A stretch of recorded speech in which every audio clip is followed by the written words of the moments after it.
আজ পদযাত্রা করে রাষ্ট্রপতির কাছে স্মারকলিপি দেবেন সরকারি চাকুরিতে কোটা সংস্কারের দাবিতে আন্দোলনকারীরা।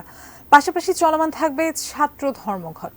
এদিকে ছাত্রলীগ বলছে, হাইকোর্টের ইতিবাচক রায়ের পরেও বিএনপি জামায়াতের রাজনৈতিক এজেন্ডা বাস্তবায়ন করছে কিছু পেশাদার আন্দোলনকারী।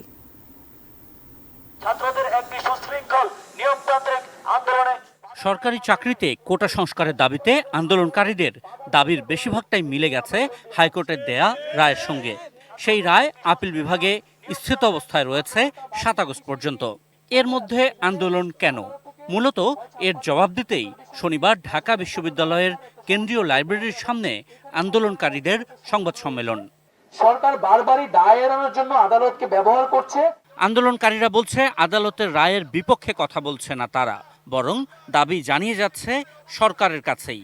চালিয়ে যাবে ধর্মঘট। শিক্ষকরা যেন এরই মধ্যে আবার ক্লাস এবং পরীক্ষা চালুর পদক্ষেপ না নেন, থাকলো সেই আহ্বানও। আপনারা যে পেনশন স্কিমকে সামনে রেখে একাডেমিক কর্মসূচি যেগুলো রয়েছে বর্জন করেছেন, সকল শিক্ষার্থীবৃন্দ তারা কিন্তু ক্লাসে গিয়ে বসে থাকেনি। কতদিন চলবে আন্দোলন? স্পষ্ট উত্তর, মুক্তিযোদ্ধাদের সন্তান পর্যন্ত এবং প্রতিবন্ধী ও অন্যান্য নৃগোষ্ঠী মিলে ৫% বেশি কোটা না। সংসদে এই আইন পাশ না হওয়া পর্যন্ত চলবে আন্দোলন।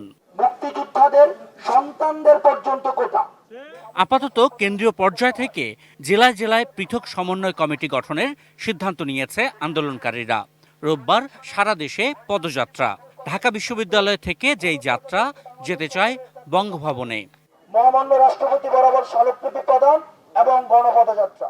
এদিকে ছাত্রলীগ বলছে, জেলা কোটা এবং নারী কোটা না থাকলে সুষম বন্টন হয় না, পিছিয়ে পড়ে সমাজ। কোটা কতটুকু থাকবে সেটা একটা পলিসি ম্যাটার। এজন্য জনগণের মতামত নিতে হবে। এই সমস্যার সমাধান করার জন্য কিন্তু শর্টকাট ওয়ে নেই। যারা ছাত্রলীগের সভাপতির অভিযোগ, বর্তমান আন্দোলন ধরে রাখছে পেশাদার কিছু লোক।